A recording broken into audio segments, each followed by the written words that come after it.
اب دیکھیے ہندوؤں کے بڑے سے بڑے پنڈتوں کو آپ بٹھا لیجئے آکسفورڈ یونیورسٹی لندن میں، 4 دوست اس میں تعلیم حاصل کر رہے ہیں، ایک یہودی، ایک عیسائی، ایک مسلمان، ایک ہندو، چاروں انڈیا کے۔ جو ہندو ہے اس کا نام ہے کرشنا مینن۔ چاروں دوست کھانے کی ٹیبل پر بیٹھے ہوئے اور کھانا کھا رہے ہیں، اچانک ذکر چھڑ گیا۔ ایک مسلمان سوال کر رہا ہے، یہ میرا عیسائی دوست ہے، اس سے پوچھو کہ تم کس نبی کو مانتے ہو؟ یہ کہے گا جیسس، عیسیٰ علیہ السلام کو۔ یہ ہمارا یہودی دوست ہے، اس سے پوچھو کہ تم کس کو مانتے ہو؟ وہ کہے گا موسیس، موسیٰ علیہ السلام کو۔ میں مسلمان ہوں، اگر مجھ سے کوئی پوچھے تم کس نبی کو مانتے ہو تو میں کہوں گا محمد رسول اللہ صلی اللہ علیہ وسلم کو۔ ایمان تو میرا سب نبیوں پر ہے، لیکن پیروی کس کی کرتے ہیں؟ اطاعت کس کی؟ محمد رسول اللہ صلی اللہ علیہ وسلم کی۔ ان کو اپنے نبی کا نام معلوم ہے، ان کو اپنے نبی کا نام معلوم ہے، مجھے اپنے نبی کا نام معلوم ہے۔ آئے کرشنا، تم بھی ہمارے دوست ہو، انڈیا سے بلونگ کرتے ہو، ذرا یہ بتاؤ کہ تم کس نبی کو مانتے ہو؟ تمہارا نبی کون ہے؟ کرشنا مینن خاموش۔ اس مسلمان نے سوال کیا، ہمارے نبی محمد رسول اللہ پر قرآن اترا، ان کے نبی موسیٰ پر تورات اتری، ان کے نبی عیسیٰ پر انجیل اتری۔ اے میرے دوست کرشنا، تمہارے نبی پر کون سی کتاب اتری؟ اس نے جھٹ سے کہہ دیا چاروں وید۔ وید آسمانی کتاب، آکاشی کتاب، اس نے کہہ دیا۔ اب دیکھیے اس مسلمان نے پھر سوال گھما کر دیا، اے کرشنا، وید آسمانی کتاب مانتے ہو تم، تو ہمیں معلوم ہے میری آسمانی کتاب قرآن ہے، اس کو لانے والے محمد رسول اللہ ہیں۔ یہ عیسائی ہے، یہ جانتا ہے کہ انجیل آسمانی کتاب اور اس کتاب کو لانے والا نبی عیسیٰ ہے، اور یہ یہودی ہے، یہ بھی مانتا ہے کہ ہماری آسمانی کتاب تورات ہے اور اس کتاب کو لانے والے نبی موسیٰ ہیں۔ اے کرشنا مینن، تمہاری آسمانی کتاب جو ہے وید ہے، اس آسمانی کتاب کا لانے والا نبی، اوتار، رشی، منی، پیغمبر، میسنجر، پروفٹ کون ہے؟ کرشنا مینن پھر خاموش۔ کہنے لگا کتاب تو آسمانی ہے، آکاشی ہے، لیکن اس کتاب کا لانے والا کون ہے ہمیں نہیں معلوم۔ آج بھی ہندو قوم ایک ایسی قوم ہے جس کو وید آسمانی کتاب تو مانتی ہے، لیکن اس کتاب کا لانے والا نبی کون ہے وہ کہتی ہے ہمیں نہیں معلوم۔ اور قیامت کے دن نوح علیہ السلام کی قوم یہ کہے گی کہ اللہ میرے پاس آسمانی کتاب تو آئی تھی، ڈرانے والا تو آیا تھا، لیکن کون تھا یہ ہمیں نہیں معلوم۔ بخاری کی اس حدیث سے کسی حد تک کلیئر ہو رہا ہے کہ ہو سکتا ہے ہندو دھرم کا تعلق حضرت نوح علیہ السلام سے گہرا ہو۔ میں ابھی بھی کلیئر نہیں کہہ سکتا ہوں، کوئی یہ نہ کہے کہ مولانا صاحب ہندو دھرم کو قوم نوح علیہ السلام کی قوم کہہ گئے، لیکن بخاری کی حدیث سے جب بہت سے لوگ مسائل کا استدلال کرتے ہیں تو ایک یہ میرا بھی ایک استدلال ہو سکتا ہے کہ نوح علیہ السلام کی قوم قیامت کے دن یہ کہے گی اللہ مجھے نہیں معلوم، آیا تو تھا کوئی لیکن کون آیا تھا یہ مجھے نہیں معلوم۔ اور ہندو دھرم ایک ایسی قوم ہے جو یہ کہتی ہے کہ میرے پاس ڈرانے والا نبی تو آیا تھا لیکن کون تھا یہ مجھے نہیں معلوم، یہ مجھے نہیں معلوم۔ اور پھر سب سے پرانا دھرم، پراچین دھرم ہندو دھرم، اور مورتی کی سب سے پہلی پوجا اور مورتی کی سب سے پہلی تپسیا اور عبادت اور مورتی پوجا سب سے پہلے اگر چلی ہے تو قوم نوح کے اندر۔ نوح علیہ السلام کے انتقال کے بعد نوح علیہ السلام کی قوم کے 5 بزرگ ود، سوا، یغوث، یعوق، نصر، ان 5 بزرگوں کی مورتیاں بنا کر سب سے پہلے مورتی کی پوجا کی شروعات نوح علیہ السلام کے زمانے سے ہو رہی ہے، نوح کے انتقال کے بعد نوح کی قوم سے ہو رہی ہے۔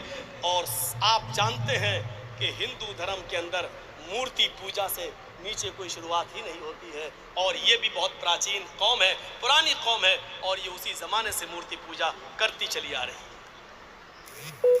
بتائیے اسلوب بدل دو، یہ کہنے کی ضرورت نہیں کہ یہ محمد صلی اللہ علیہ وسلم کا دین ہے، یہ کہہ دو کہ یہ محمد صلی اللہ علیہ وسلم تھے، ہمارے نبی ہیں، لیکن یہ وہ نبی ہے، انہوں نے کوئی نیا دین نہیں دیا، یہ وہی دین ہے جو منو لے کر آئے، جو کرشن جی لے کر آئے، جو رام چندر جی لے کر آئے. رام چندر جی کا کیا دھرم رہا آپ تو جانتے ہیں.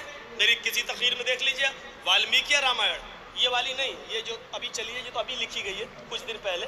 تلسی داس جی والی رامائن کا تو وجود ابھی سے ہوا ہے، زیادہ دن نہیں ہوئے.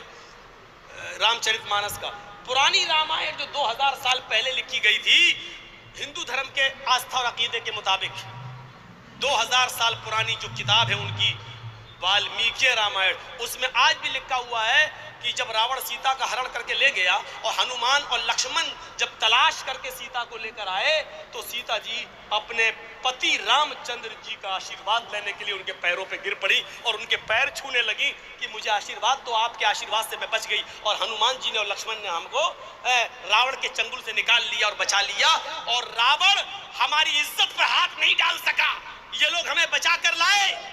تو رام چندر جی کے جب پیر چھوئے، اپنے پتی کے جب پیر چھونے لگی تو والمیکی رامائن میں لکھا رام چندر جی نے اٹھا لیا اپنی پتنی کو، پیر نہیں چھونے دیے، یہ کاندھا پکڑا اور کھڑا کر دیا اور کیا کہا، رام رامائے نمہ رام رامائے ستیم استی. ہائے سیتا میں تیرا رام ہوں، رام رامائے، تیرے رام کا رام ہے اوپر والا.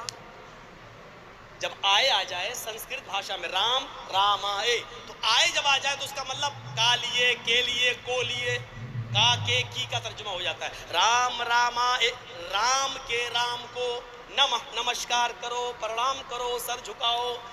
رام رام آئے نمہ رام رام آئے ستیم استی. ہائے سیتا تو میرے پیر کیوں چھو رہی ہے، میرے پیر کیوں پکڑ رہی ہے، میرے سامنے کیوں جھک رہی ہے؟ میں تیرا رام ہوں اور رام کا رام ہے اوپر والا. رام رامائے نمہ، سیتا رام کے رام کو پرنام کرو. میں تیرا رام ہوں، اپنے رام کے سامنے مت جھکو، اس رام کے سامنے جھکو جو تیرے رام کا بھی رام ہے. رام چندر جی نے اپنی پتنی کو پیر نہیں چھونے دیے، اپنے سامنے سر نہیں جھکانے دیا، اپنے سامنے جھکنے نہیں دیا. رامائن کی یہ پنکتی کسی نہ کسی شکل میں سنن نسائی اور ابن ماجہ کے صفحات پر دیکھی جا سکتی ہے. اللہ کے نبی جناب محمد رسول اللہ صلی اللہ علیہ وسلم کے پاس جب ہیرا شہر سے ایک صحابی آئے، کہنے لگے کہ اللہ کے رسول، ہم نے ہیرا شہر کے اندر یہودیوں اور عیسائیوں کو دیکھا ہے کہ وہ اپنے اپنے بادشاہوں کے سامنے سجدہ کر رہے ہیں. آپ زیادہ حقدار ہیں کہ ہم آپ کو سجدہ کریں، آپ زیادہ حقدار ہیں. جب وہ لوگ اپنے بادشاہوں کے سامنے سجدہ کر سکتے ہیں تو ہم اپنے رسول کے لیے، اللہ کے پیغمبر کے سامنے سجدہ کیوں نہ کریں؟ تو اللہ کے نبی صلی اللہ علیہ وسلم نے بجائے جواب دینے کے، ان کو بجائے منع کرنے کے، ڈائریکٹ منع کرنے کے، آپ نے ان سے ایک سوال کر لیا. آپ نے فرمایا امررت بقبری اتسجد لہو، کیا جب تم میری قبر کے پاس سے گزرو گے تو کیا تم اسے سجدہ کرو گے؟ پڑھیے ابن ماجہ، اللہ کے نبی کیا کہہ رہے ہیں، ابو داؤد کیا کہہ رہے ہیں اللہ کے نبی. صحابی کہہ رہے ہیں اللہ کے رسول مجھے اجازت دیجئے کہ میں آپ کو سجدہ کروں. یہودی اپنے بادشاہ کو سجدہ کر رہے ہیں، عیسائی اپنے بادشاہ کو سجدہ کر رہے ہیں، تو کیا میں اپنے نبی کو سجدہ نہ کروں؟ تو اللہ کے نبی صلی اللہ علیہ وسلم نے کیا کہا، کیا تم میری قبر کے پاس سے گزرو گے تو کیا سجدہ کرو گے؟ سوال ہو رہا ہے زندگی میں سجدہ کرنے کا، مجھے اجازت دیجئے کہ میں آپ کو سجدہ کروں. اور آپ کو فکر ہے انتقال کے بعد کی، کیا میرے قبر کے اوپر سے گزرو گے، پاس سے گزرو گے تو سجدہ کرو گے؟ مطلب کیا تھا، زندگی میں تو میں کرنے نہیں دوں گا، جب تک میں زندہ ہوں تو میں روک لوں گا، یہ شرک کے دروازے کبھی کھلنے نہیں دوں گا. میری زندگی میں تو کبھی ہم اپنے سامنے سر جھکانے نہیں دیں گے تمہیں، لیکن فکر ہوئی انتقال کے بعد کی، ایسا نہ ہو کہ میرے انتقال کے بعد جیسے یہود و نصارہ نے اپنے اپنے نبیوں کی قبروں کو سجدہ گاہ بنا لیا، یہ لوگ بھی کہیں میری قبر کو سجدہ گاہ نہ بنا لیں، چومنے چاٹنے کی جگہ نہ بنا لیں. تو آپ نے فوراً سوال کر لیا، کیا تم میری قبر کے پاس سے گزرو گے تو سجدہ کرو گے؟ صحابہ نے کہا نہیں، لا. قال فلا تفعلوا، کرنا بھی نہیں ایسا.